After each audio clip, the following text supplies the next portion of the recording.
Chapter 33. On the morrow of that Monday, Earnshaw being still unable to follow his ordinary employments, and therefore remaining about the house, I speedily found it would be impracticable to retain my charge beside me as heretofore.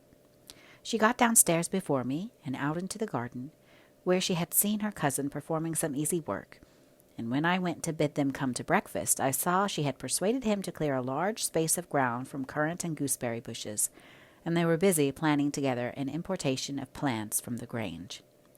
I was terrified at the devastation which had been accomplished in a brief half-hour. The black currant trees were the apple of Joseph's eye, and she had just fixed her choice of a flower-bed in the midst of them. Are you enjoying this audiobook? Please take a moment to hit the subscribe button for more videos like this, and please hit the like button. Those two things make a big difference for this channel, and I appreciate every single like and subscription. Thank you so much. There. That will be all shown to the master, I exclaimed, the minute it is discovered. And what excuse have you to offer for taking such liberties with the garden? We shall have a fine explosion on the head of it. See if we don't, Mr. Hareton. I wonder you should have no more wit than to go and make that mess at her bidding. I'd forgotten they were Joseph's, answered Earnshaw, rather puzzled, but I'll tell him I did it. We always ate our meals with Mr. Heathcliff. I held the mistress's post in making tea and carving, so I was indispensable at table. Catherine usually sat by me, but today she stole nearer to Hareton, and I presently saw she would have no more discretion in her friendship than she had in her hostility. Now, mind you don't talk with, and notice your cousin too much, were my whispered instructions as we entered the room. It will certainly annoy Mr. Heathcliff, and he'll be mad at you both. I'm not going to, she answered, the minute after she had sidled to him and was sticking primroses in his plate of porridge. He dared not speak to her there. He dared hardly look, and yet she went on teasing, till he was twice on the point of being provoked to laugh. I frowned, and then she glanced toward the master, whose mind was occupied on other subjects than his company, as his countenance evinced, and she grew serious for an instant, scrutinizing with deep gravity. Afterwards she turned and recommenced her nonsense. At last, Hareton uttered a smothered laugh. Mr. Heathcliff started. His eye rapidly surveyed their faces. Catherine met it with her accustomed look of nervousness and yet defiance, which he abhorred. "It is well you are out of my reach," he exclaimed. "What fiend possesses you to stare back at me continually with those infernal eyes? Down with them, and don't remind me of your existence again. I thought I had cured you of laughing." "It was me," muttered Hareton. "What do you say?" demanded the master. Hareton looked at his plate and did not repeat the confession. Mr. Heathcliff looked at him a bit, and then silently resumed his breakfast and his interrupted musing. We had nearly finished, and the two young people prudently shifted wider asunder, so I anticipated no further disturbance during that sitting, when Joseph appeared at the door, revealing by his quivering lip and furious eyes that the outrage committed on his precious shrubs was detected. He must have seen Cathy and her cousin about the spot before he examined it, for while his jaws worked like those of a cow chewing its cud, and rendered his speech difficult to understand, he began. "I mun have my wage, and I mun go. I had aimed to day where I'd served for 60 years, and thought I'd lug my books up into garret, and all my bits of stuff, and they should have kitchen to their sound, for sake of quietness.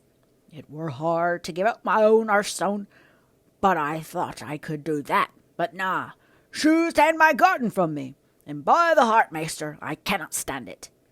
You may bend to the yoke an you will, I noan used to it. An old man doesn't soon less used to do bargains. I'd rather arm my bite and my sup with a hammer in the road." Now, idiot," interrupted Heathcliff, "cut it short.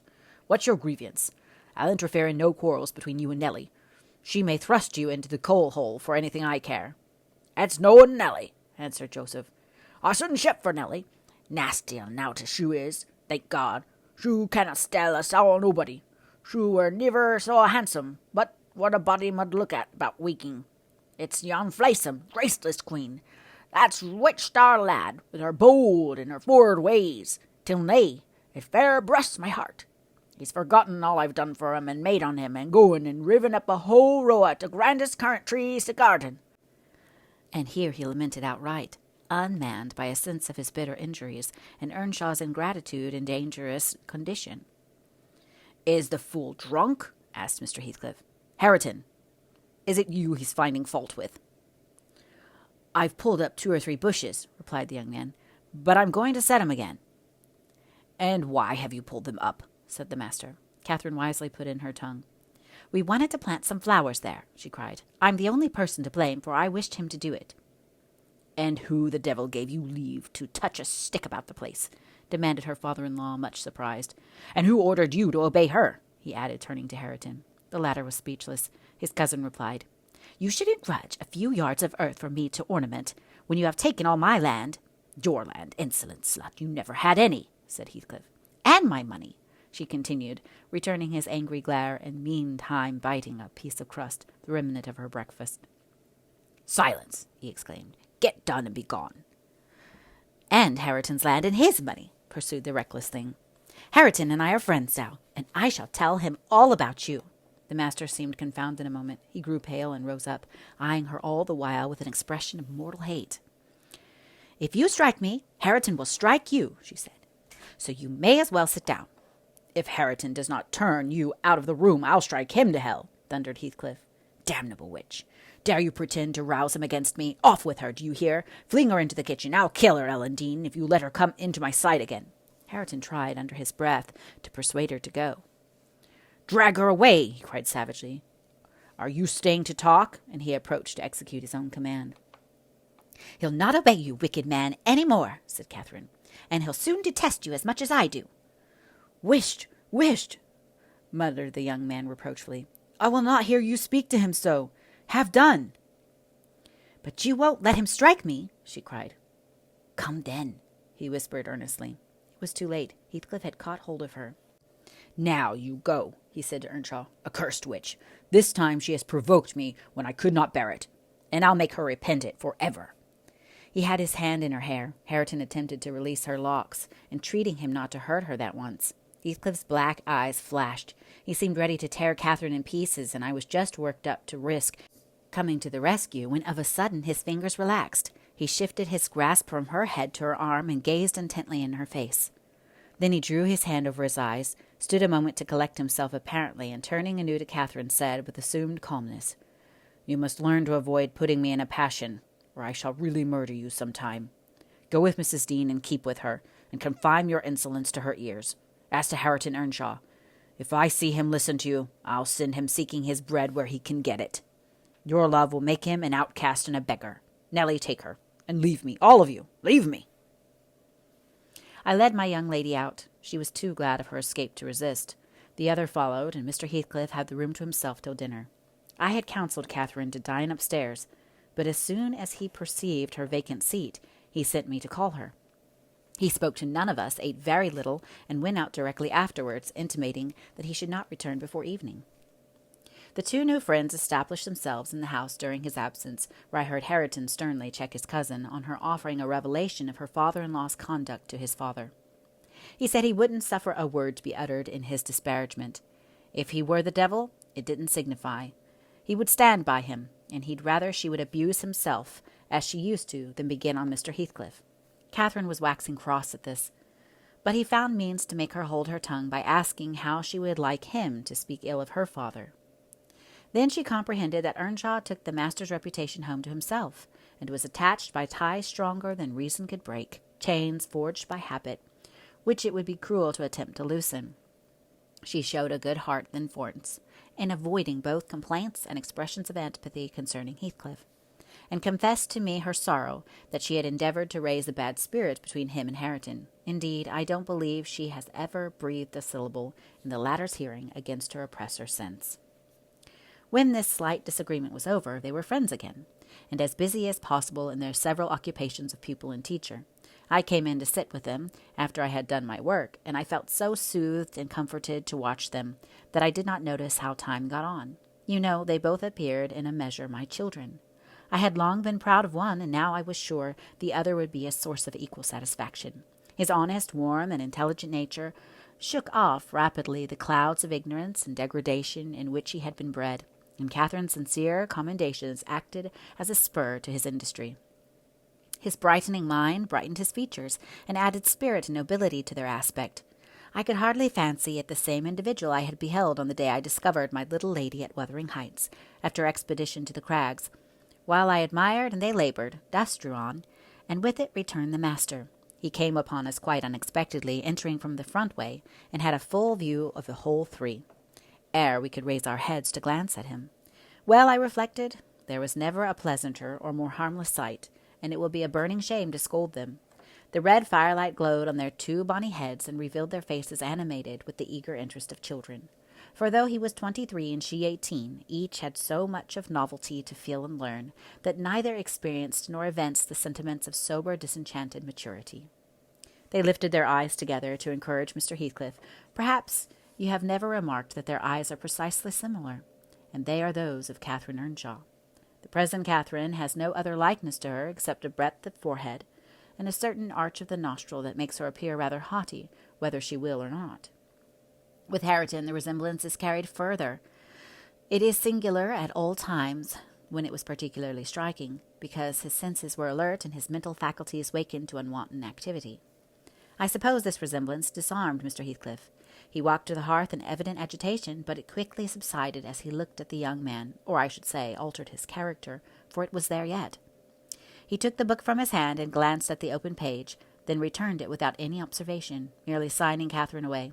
Her companion lingered very little behind her, and I was about to depart also, but he bid me sit still. "It is a poor conclusion, is it not?" he observed, having brooded a while on the scene he had just witnessed. "An absurd termination to my violent exertions. I get levers and mattocks to demolish the two houses, and train myself to be capable of working like Hercules, and when everything is ready and in my power, I find the will to lift a slate off either roof has vanished. My old enemies have not beaten me now. Now would be the precise time to revenge myself on their representatives. I could do it, and none could hinder me. But where is the use? I don't care for striking. I can't take the trouble to raise my hand.